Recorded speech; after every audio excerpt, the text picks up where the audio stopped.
wrapping up an event with the Vice President of the United States, what he had to say to people in Michigan. I'm Charlie Langton, and that's coming up. An early morning firebombing caught on camera. I'm Scott Walchek. There's a lot more to this story because this isn't the first time that these guys have been targeted. Southline Community Schools will be reopened tomorrow after a suspected cyber attack shut them down for 3 days. I'm Brandon Hudson. The biggest concern and why lives could have been at risk with this outage. Working for you. Fox 2 News at 5 starts now. The Federal Reserve cuts its interest rate by a quarter point amid growing concerns about the job market. It's also signaling 2 more cuts by the end of the year. Good evening, everyone. I'm Taryn Asher. And I'm Ruth Paraj. This is the Fed's first cut since December. The short-term rate now around 4.1%.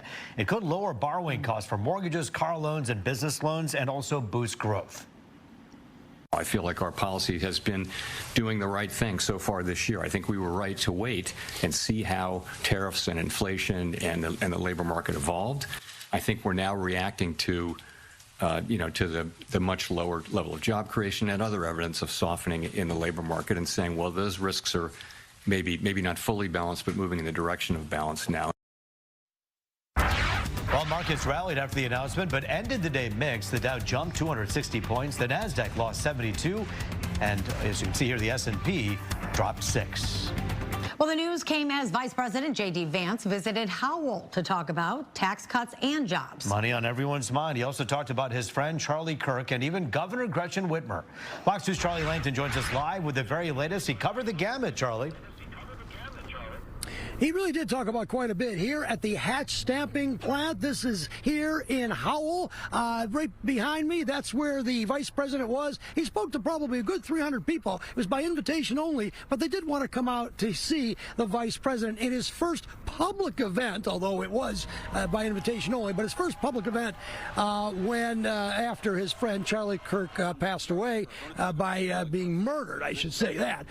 Anyway, he did mention Kirk. He said that Kirk was responsible for getting the president and the vice president elected. So that was a big thing. He also talked about jobs, the big beautiful bill, and he also talked about Gretchen Whitmer and maybe sending troops from the National Guard into the city of Detroit.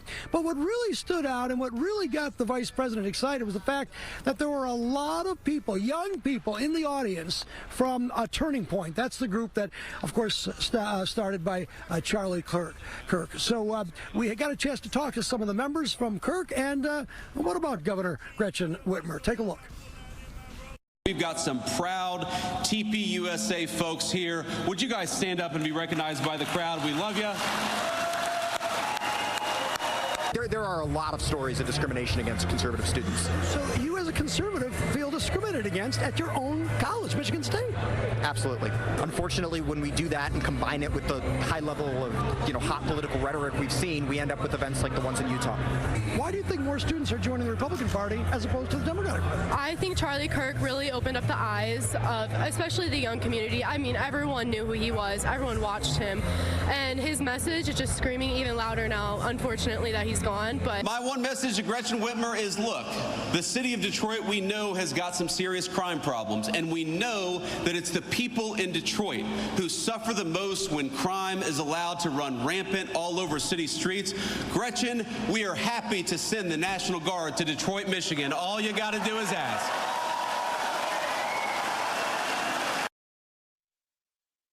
Pretty partisan crowd here. They obviously like the rhetoric about Governor Gretchen Whitmer. We did reach out to the governor's office for a response, and we are still waiting for that response.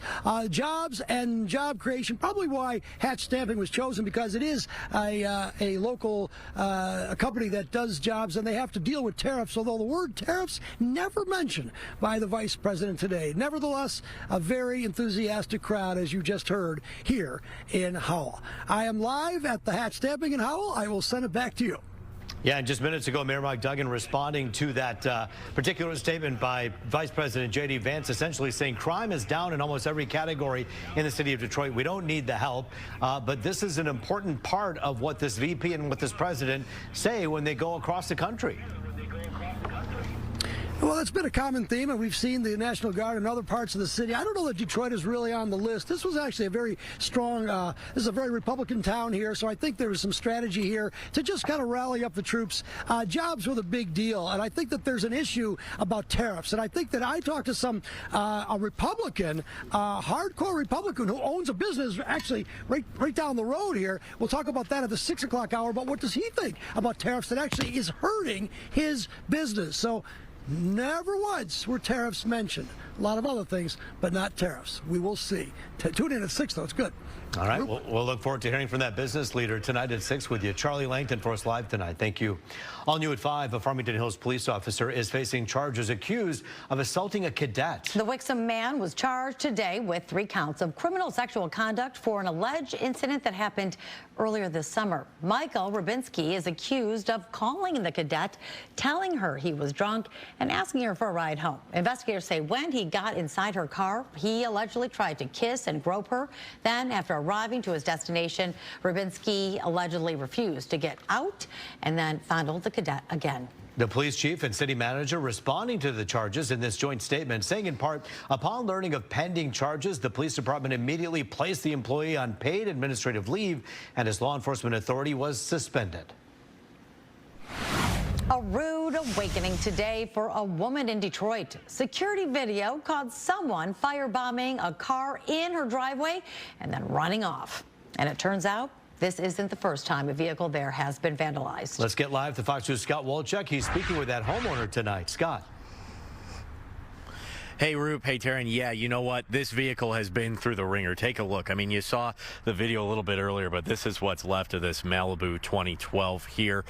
So, you know, obviously, this was kind of a wild scene, 3:30 in the morning. Take a look at that video again of this firebombing. So the homeowner basically says this is her son's car, okay? So for the past couple weeks, they've had 2 incidents where someone has showed up, put sugar in the gas tank. One time it appeared to be a young lady. Another time it appeared to be a young man. In fact, this incident happening with the sugar happened so recently that this guy just got his car fixed yesterday. And then, of course, overnight, now that it's fixed, boom, they're back again and lighting it on fire, caught on camera. Now, they've put in police reports to the 12th precinct. And to be honest, they're pretty frustrated. They're hoping that this can stop because this harassment is escalating. Now, nobody was hurt here, but this is a lot of damage. Take a listen to what the homeowner had to say. It was engulfed in flames. We was trying to keep it down. We was putting water on it ourselves just so it wouldn't catch fully engulfed in fire. But my nephew was doing water, my son. We was just trying to keep the fire down so it won't catch hold to the house. I just want my DPD and my arson investigators of DFD to come and do their job. I want this young lady picked up, and we gave you video footage. We just need y'all to do your job. Now, they've got all that information, so DPD is looking into this. The homeowner was also a little frustrated with Detroit Fire, saying that the response time seemed to take a little while. I talked with them. They say this initially came as a police call, and this run ended up taking 11 minutes, 34 seconds. And they point out that their average response time for vehicle fires is generally under 7 minutes on average. So they're taking a look into this and reflecting on why this took a little bit longer for them to get out here. Once again, they are going to be investigating this as a suspicious fire. Obviously, after you see the video, it was obviously intentionally set. We'll let you know once DPD might make an arrest in this case. We'll keep you updated. For now, reporting live over on the west side, Scott Wolchek, Fox 2 News. As we heard what the woman said and connecting the dots here, police know who they're looking for. I mean, it does seem very purposeful, Scott, and she did mention that it may be a female. Yeah, you know what? Mom is kind of thinking that this could be from a past relationship or something that, you know, maybe something personal. Now, police haven't said, yes, we've identified this person, but Mom's thinking it could be somebody who's upset with her son and an ex or something like that. Yeah, well, it definitely sounds that way on the outside, but we'll see what police do in terms of this investigation. Thanks, Scott. Thank you. Well, the stretch of I-94 is reopened after a deadly rollover crash. These pictures from Sky Fox. It happened just before 11:30 this morning near Pelham Road. Police say a 37-year-old Detroit man died at the scene. His passenger, a 37-year-old woman, also from Detroit, was taken to the hospital. We're working to learn what may have caused this crash. We really have been in this summer weather streak, and it's just getting warmer and warmer, it feels like, and we could use a little bit of rain, though. Yeah, no, you talked about the crunchy lawns yesterday. They're definitely crunchier today, but no rain in the forecast, at least for now, huh? There's not. There is a slight chance of a shower tomorrow afternoon, especially close to Saginaw. A better chance for us in our part of the state will be Monday. Some showers come our way. Right now, some active weather in Iowa, some showers across the mid-Atlantic, but we're sandwiched in between with high pressure, and as a result, it is just beautiful again today. 82 here right now for Lansing, for Grand Rapids, all at 82. Just a bit cooler up there in the thumb right now along the Detroit River. That's sunshine. It's out in full force. Beautiful evening coming up. We'll get down to 58 and then take a peek at this great stretch. It does continue. Now, temperatures are going to fall off a bit for Friday and Saturday. It's Monday that brings the best chance for some showers. A full check of the 7-day coming up in 10.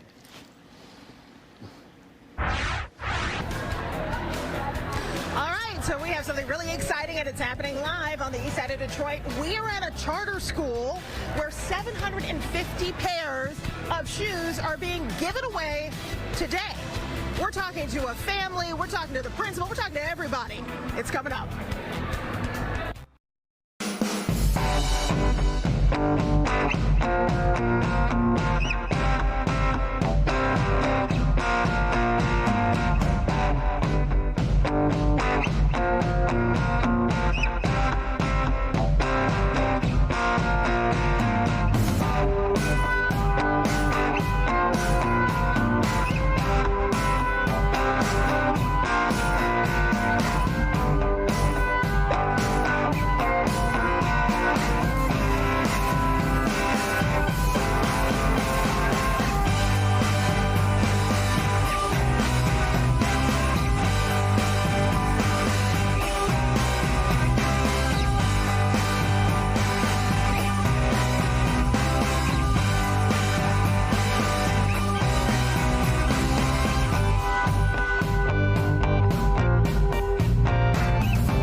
Southline schools remain closed for a third day as the district recovers from a suspected cyber attack. The superintendent says the outage impacted their phone service, and they're still working to get it back. Fox News' Brandon Hudson joining us live with more. And do they know exactly what caused this and how to even fix it at this point? So, Taryn Roop, there's an investigation that's ongoing, but I want to get to the information that's pertinent for a lot of families in this area. So we do know that Southline Community Schools will reopen tomorrow after being closed for 3 days. And then the superintendent says it appears that no student data or employee data was compromised or exposed, which is a big relief for a lot of the families out here. Here's the thing. Sky Fox 2 was over the scene earlier today. Both two campuses that it visited look like virtual ghost towns. And the big deal here is that they could not make any emergency calls. So I'll put it to you this way. If there was an active shooter, if there was a natural disaster and it impacted any of the schools, they couldn't make any phone calls outside of the building to alert parents. But again, the administration decided to remain closed for a 3rd day while staff worked behind the scenes. Fortunately, the district has days built in so that this does not impact the academic schedule. Now, at a board meeting last night, a Board of Education meeting, Superintendent Stephen Archibald addressed the situation. He said they noticed a network outage on Sunday. They believe it was because of a cybersecurity incident. The district closed the schools Monday, and they hadn't been reopened because the administration was trying to get its phones and surveillance cameras working. Some folks, they're questioning the nature of the incident, and obviously with an ongoing investigation, I can't go into great detail, but the reason that we're waiting on and the importance of our phone system and our surveillance cameras, we have currently the inability to call in or to call out of a building, which includes our E911 notifications. Looks like they took the phone systems and maybe a few other ancillary subsystems, but that's significant in schools because they actually use that for security incident responses like active shooters and things like that. So not having phones is a significant problem for them. So the second person you heard from is a cybersecurity expert. He says these kinds of suspected cyber attacks are pretty common when it comes to school districts and hospitals and other corporations. So now the plan is to just make sure they get everything back on track with those phones and surveillance cameras. At last night's meeting, the superintendent said he wanted to thank the community for reaching out and offering help, including some of the cybersecurity experts whose children go to some of their schools. I'm live here in Southline. I'm Brandon Hudson, Fox 2 News. I'll send it back to you. Yeah, pretty scary stuff here. We know that obviously people have cell phones as well. Those were not affected by this. Is that true?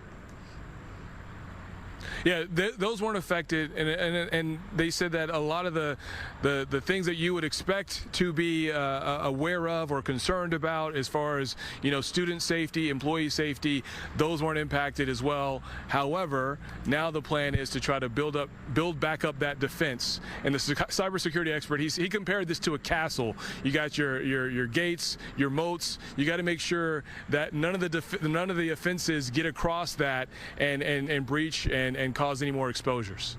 No, that's very, very important for all the young people in that building and all of the staff as well. Brandon Hudson for us live tonight. Thank you. Another beautiful day for us. I want to show you the running totals. Since January 1st, we've had about 24 inches of rain plus melted snow. The average where we should be for this time of September is about 25.5. So we're down about 1 2/3 inches on the year. Now, this month, we've only had a couple of days of rain, so things are very dry. Looks like next week the pattern's going to change, and we will get some shower chances, especially into Monday. How about Tropical Storm Gabrielle way out here in the middle of the Atlantic Ocean?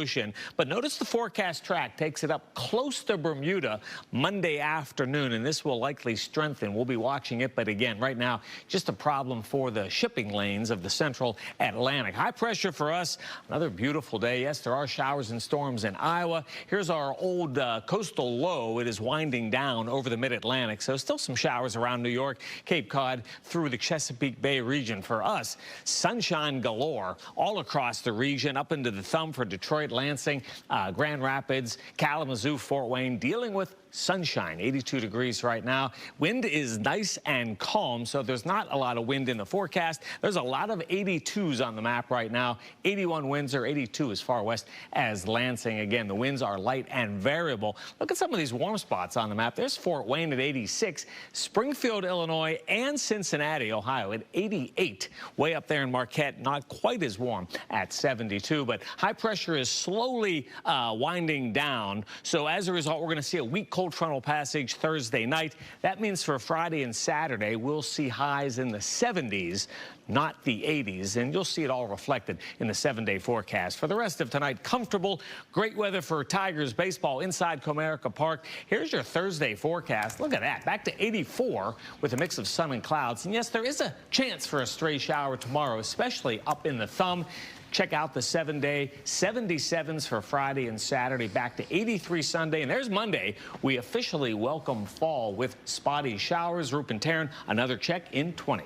Thanks, Rich. Well, happening right now in Detroit, hundreds of students are getting new shoes to start the school year off on the right foot. Fox 2's Hillary Goldston joins us live from Legacy Charter Academy with a closer look at who's behind the effort and what a great effort this is. How exciting. Yeah, it's super exciting, and we're right in the midst of it, as you can probably tell. And I've got a sample pair of shoes. These are some really cool kicks, aren't they? And I also happen to have a student here, Skylar Rose, who is one of the 750 students getting new shoes. I mean, that's incredible.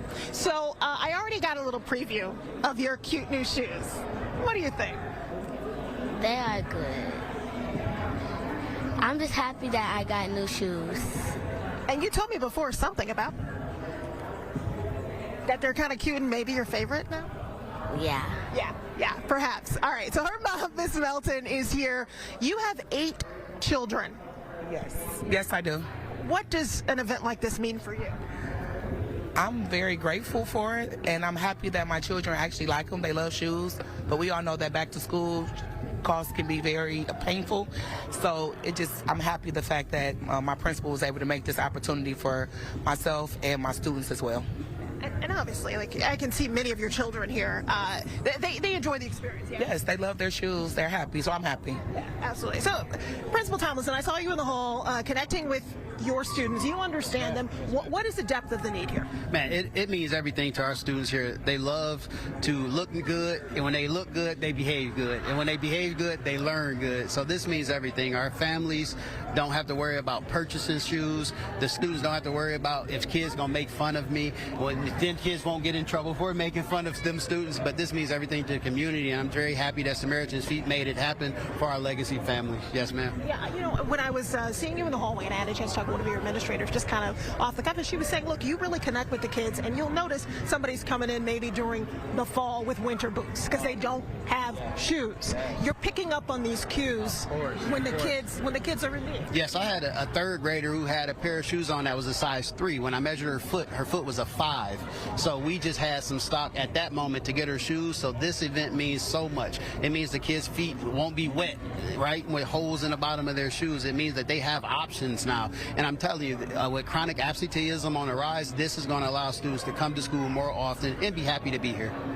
Well, that's something that has been mentioned certainly at DPSCD, which you all are a charter school, but it is something that's pervasive in many of our urban centers where kids aren't coming to school for reasons just like this.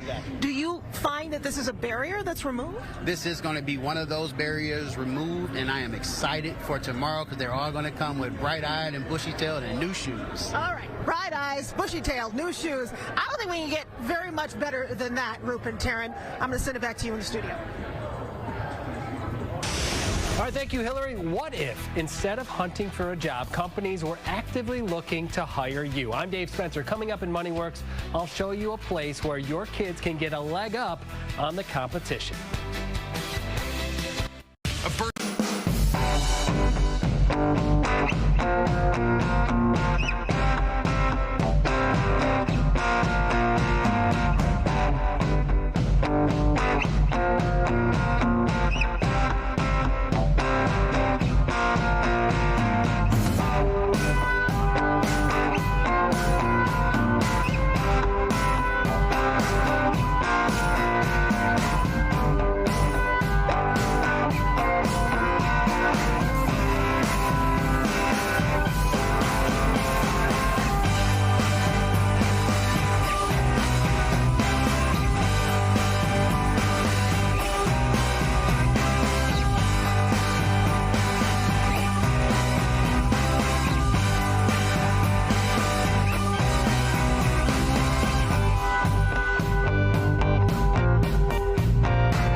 Money Works, parents are doing everything they can to get their kids ready for the workforce, but with so many changes ahead, it's really hard to know what those future jobs will even look like. Yeah, it's such an interesting challenge and so unique to this time. Technology is constantly changing and kids need the right skills to compete. Let's get live to Fox News' Dave Spencer. He's here to tell us about a program that's expected to help people in Michigan kind of get better at this. Yeah, this has been around for some time, so you could say it's old school. The solution to finding jobs in the current economic landscape may be something that's been around for 50 years. We're talking about the Detroit Area Pre-College Engineering Program, or DAPSEP. And for as low as $25, you can enroll a school-age child in a program nearly anywhere in Michigan.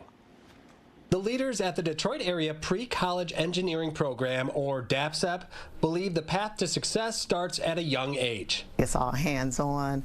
Students are, at the second grade dissecting pig hearts, or in high school doing the elaborate chemistry projects. For students like Cameron Jones Franklin, that started at age 8. My mom never had to say, oh, it's time to wake up, do this. Matter of fact, I'd probably be already at the door, telling her, hey, it's time to go. For a couple hours each Saturday, Cameron and 17,000 other kids just like him across Michigan spend time and effort learning STEM skills: science, technology, engineering, and math. The teachers were nice. The people around you were nice.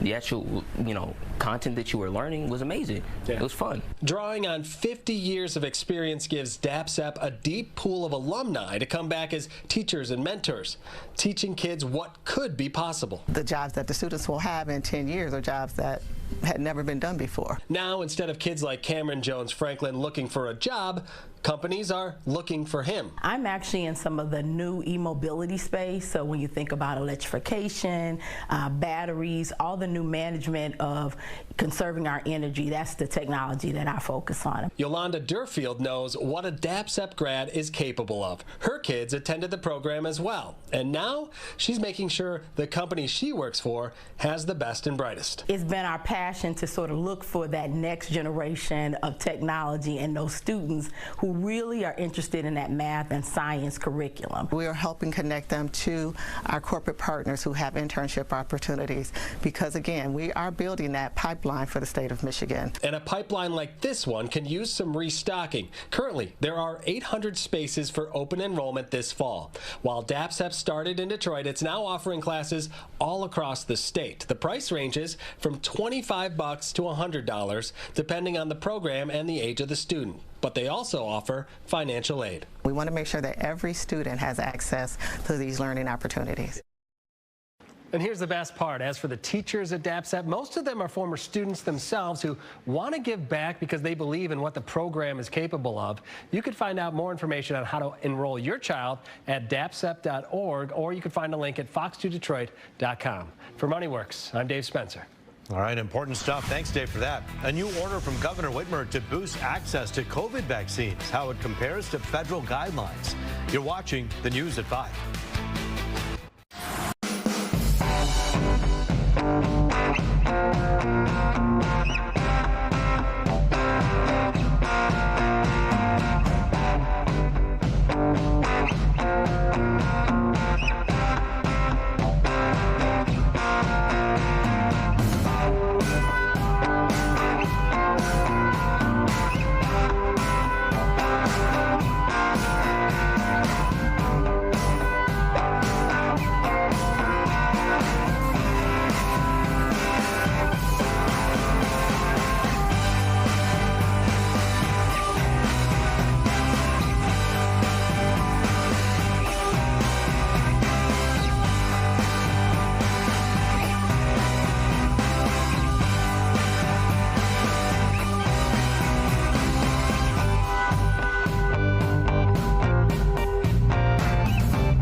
a look at our top stories. A Detroit man is now facing a dozen felonies tied to a wild chase in a stolen SUV. 62-year-old Carl Williams Sr. is accused of using it to rob a Walgreens in Southfield.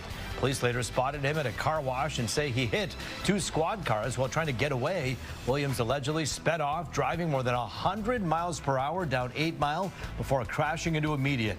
He's facing multiple charges and was given a $750,000 bond. Charges have now been filed in a deadly crash in Rochester Hills, but the suspect may never face them because he's already been deported. A warrant was issued today for 28-year-old Hediel Portilla, accused in the November death of 72-year-old Stephen Singleton. Authorities say Portilla was in the U.S. illegally and was sent back to Colombia just 3 months after the crash. Wayne State's Board of Governors holding a special meeting tonight after University President Kimberly Espy formally resigned. Her departure comes a little more than 2 years after being sworn in. She recently faced harsh criticism for the way she handled Gaza war protests on campus. Well, Governor Gretchen Whitmer taking action to keep Michiganders safe. The governor signed an executive directive to help access the COVID-19 vaccine. Fox 2's Ingrid Kelly joins us live to explain what this all means. Ingrid. Right. Well, good afternoon. There is so much confusion over the COVID-19 vaccine. Who should get it? Who should not get it? Who should receive it? Who's eligible to receive it? So the governor is working to remove these barriers. Now, with this directive, the governor has instructed state agencies to ID and remove any barriers to getting COVID-19 vaccines. Medical experts say this is a good thing. Overall, I'm pleased with it. The goal is that people who want vaccines, people who need vaccines, should be able to get the vaccines. Vaccines are probably the single greatest medical innovation of all time. They have saved more lives, they have eliminated more disease, they have eased more suffering than probably anything else that we've ever created. If you put barriers in the way of getting vaccines, it makes it harder to get herd immunity. If you remove those barriers, it makes it easier to get herd immunity. Back out here live now. This directive will make it easier for plans like Medicaid to actually cover this vaccine. Now, Governor Whitmer is not alone in this action. Other governors have taken similar efforts to make sure that people can get the vaccine if they want that. So governors in Illinois, North Carolina, Maine, they have also taken this action. Back to you. All right, thanks so much. The governor's vaccine directive comes as former CDC director Dr. Susan Monarez goes before the Senate. She's publicly answering questions for the first time since being fired by Health Secretary RFK Jr. Monarez says she was pushed out after refusing to endorse new vaccine recommendations without scientific evidence. He directed me to commit in advance to approving every ACIP recommendation, regardless of the scientific evidence. He also directed me to dismiss career officials responsible for vaccine policy without cause. He said if I was unwilling to do both, I should resign. I responded that I could not pre-approve recommendations without reviewing the evidence, and I had no basis to fire scientific experts. 3 top CDC officials resigned after Monarez was fired. One of them is also testifying. After Monarez spoke, a Health and Human Services spokesperson released a statement accusing her of undermining President Trump's agenda. Another tense hearing for FBI Director Kash Patel addressing the House Judiciary Committee. For a second day, lawmakers questioned Patel over the killing of Charlie Kirk and the Jeffrey Epstein investigation. There were several heated moments between Patel and Democrats on the panel. Patel addressed concerns about the FBI's handling of the Epstein probe and blamed then U.S. Attorney Alex Acosta for non-prosecution agreement cut with Epstein in 2008. Mr. Acosta allowed Mr. Epstein to enter into a plea agreement where he served weekend jails for trafficking minor women. Patel says he was told by the Trump administration to release all credible information related to the case and insist he's been transparent. We're just a few days away from the government running out of money, and lawmakers are struggling to come up with an agreement to keep the lights on. Republicans have introduced what they call a clean continuing resolution that would keep funding at current levels. However, the main sticking point is health care subsidies to fund the Affordable Care Act, known as also Obamacare. Democrats want them increased, but Republicans say that should be part of a long-term funding deal instead. I think Democrats are going to win the next election by shutting down the government over a short-term, clean, nonpartisan funding measure. Clean is the wrong word. It's a partisan bill. It's a status quo bill. Americans don't want the status quo. The Republican proposal would fund the government until November 27th. After that, Congress has to either pass a budget or a new resolution to continue. Both sides have until September 30th to come up with that agreement. Well, right now, the president is in the UK ahead of trade talks with the prime minister, and he's now the first U.S. president to have a second state visit with the royal family. He and the first lady were welcomed to Windsor Castle for an elaborate ceremony, but reception wasn't so warm on the streets of London, where activists from the Stop Trump coalition held a march protesting his visit. Tomorrow, it's all business and politics as President Trump meets with Prime Minister Keir Starmer. The UK wants to improve their trade deal, which includes 25% tariffs on steel and aluminum. Sweating, of course, is normal, but if you cannot get your sweating under control, there's a new option. I'm Dina Centofanti in HealthWorks. I'll show you a new gel that might be a sweat stopper.